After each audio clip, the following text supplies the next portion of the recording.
अस्सलाम वालेकुम। पिछले वीडियो हमने श्रद्धा और प्रयास यह पाठ पढ़ा था। यह पाठ काका कालेलकर जी ने लिखा हुआ है। यह एक पत्र है जो उन्होंने अपनी पुत्री या अपनी बेटी शांति को लिखा हुआ है, जिसमें उन्होंने महात्मा गांधी जी के विचार लिखे हुए हैं कि वो किस तरह से सोचते थे और लोगों को अपनी तरह किस तरह रुजू करते थे। अब आगे पेज नंबर 10 पर, उन्नत जीवन के लिए मनुष्य को बुद्धि के आगे जाना है, इसमें शक नहीं, लेकिन आगे जाने के लिए उसे पासपोर्ट तो बुद्धि से ही लेना चाहिए। उन्नत जीवन के लिए उन्नत का मतलब है श्रेष्ठ जीवन, अच्छा जीवन। तो अच्छी जिंदगी बिताने के लिए, जीवन यानी जिंदगी, अच्छी जिंदगी बिताने के लिए मनुष्य को जरूरी है कि उसके बुद्धि से आगे यानी उसकी जितनी अक्ल है उसके आगे सोचने की कोशिश करे। यह कोई गलत बात नहीं है, लेकिन अगर वो ये बात सोचता है तो उसके लिए उसको बुद्धि का पासपोर्ट होना बहुत जरूरी है। यानी उसकी बुद्धि, उसकी अक्ल उसको क्या सलाह देती है, क्या वो सही दिशा में सोच रहा है या गलत दिशा में सोच रहा है, इस बात की राय उसने अपने बुद्धि से लेना जरूरी है। बुद्धि ने जिस रास्ते को ही गलत और त्याज्य बताया, उस रास्ते को तो तुरंत छोड़ ही देना चाहिए। यानी इंसान की अक्ल जिस रास्ते को हीन बताती है, गलत बताती है, यानी तुच्छ बताती है, गलत बताती है, गलत मार्ग बोलती है, तो उस रास्ते पर उसने बिल्कुल भी नहीं जाना चाहिए। जब बुद्धि कहती है कि फलाने रास्ते जाने से लाभ है या हानि है, मैं जानती ही नहीं, क्योंकि मेरी पहुंच उस दिशा में, उस क्षेत्र में है नहीं, इसलिए मैं तुम्हें उस रास्ते को आजमाने की अनुमति नहीं देती हूँ, आशीर्वाद भी देती हूँ। तो ऐसे हालात में अपनी बुद्धि, अपना दिमाग, अपनी अक्ल कहती है कि फलाने रास्ते पर जाने से यानी उस रास्ते पर चलने से नुकसान है, हानि यानी नुकसान। तो ऐसे हालात में हमने उस रास्ते पर जाने से अपने आप को रोकना चाहिए।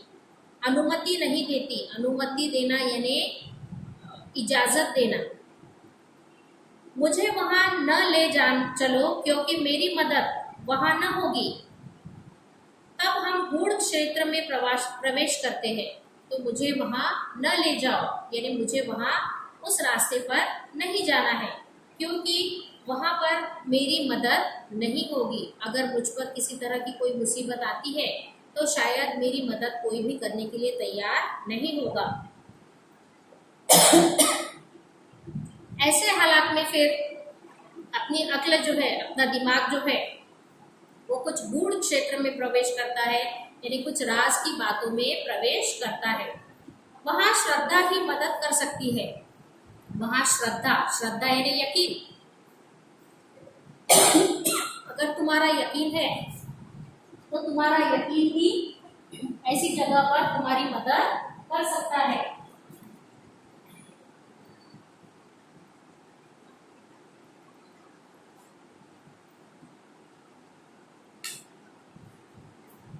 इसलिए मैं तुम्हें उस रास्ते को आजमाने की अनुमति देती हूँ, आशीर्वाद भी देती हूँ।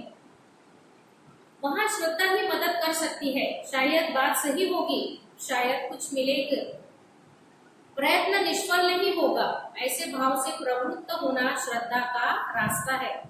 तो वहां श्रद्धा ही मदद करेगी, यानी तुम्हारा यकीन ही तुम्हारी मदद कर सकता है। शायद बात सही होगी, शायद कुछ मिलेगा। हो सकता है कि तुम सोचे कि तुम्हारी बात एकदम सही है और तुम्हें कुछ मिलेगा। इस तुम्हारा प्रयत्न, तुम्हारा जो कोशिश है वो निष्फल नहीं होगा। निष्फल होना यानी नाकामयाब होना। ऐसे भाव से प्रवृत्त होना श्रद्धा का रास्ता है। तो ऐसे भाव, ऐसी भावनाओं से प्रवृत्त होना यानी आगाह होना श्रद्धा का एक बहुत बड़ा रास्ता है, यकीन का बहुत बड़ा रास्ता है। जब श्रेष्ठ लोग कहते हैं और मेरा मन भी उस ओर झुकता है, तब वह चीज जरूर सही होगी, ऐसा मानने की तरफ अनुकूल झुकाव, यही है सच्ची श्रद्धा का रास्ता। तो जब श्रेष्ठ लोग यानी अच्छे लोग, तजुर्बेकार लोग, जब ऐसे लोग ये कहते हैं और उनका मन भी उस तरफ झुकता है, यानी उनका मन भी इस बात को मानने के लिए राजी होता है, तब वो चीज जरूर सही होगी। हो सकता है कि तब वो बात एकदम सही हो सकती है। ज्ञान के कई क्षेत्र है जिनमें श्रद्धा की मदद के बिना यात्रा का प्रारंभ ही नहीं हो सकता।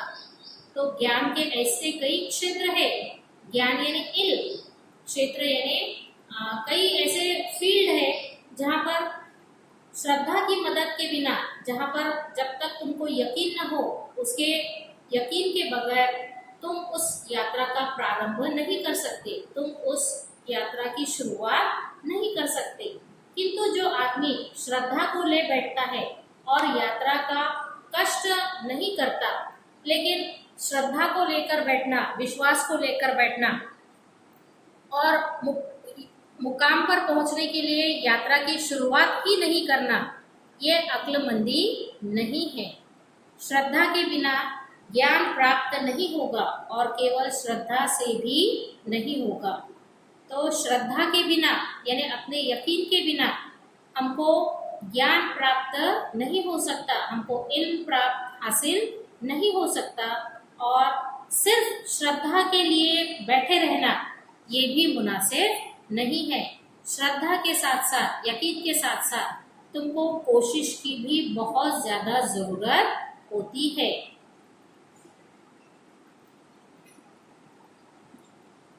तो क्या चाहिए ज्ञान प्राप्ति के लिए प्रयत्न, प्रयोग और कसौटी करने की तत्परता। तो फिर तुमको अपने मुकाम पर हासिल करने के लिए क्या क्या चाहिए? अगर तुमको ज्ञान प्राप्ति करनी है, अगर तुमको इल्म प्राप्त करना है, हासिल करना है, तो इसके लिए तुमको प्रयत्न की सबसे ज्यादा जरूरत है, यानी कोशिश की सबसे ज्यादा जरूरत है। बच्चों, हम जानते हैं कि जब हमको कोई चीज समझ में नहीं आती, उसको बार बार अगर हम समझने की कोशिश करें और अगर दूसरों से हम समझने की उसमें प्रयत्न करते हैं तो हम उसमें सफल हो जाते हैं।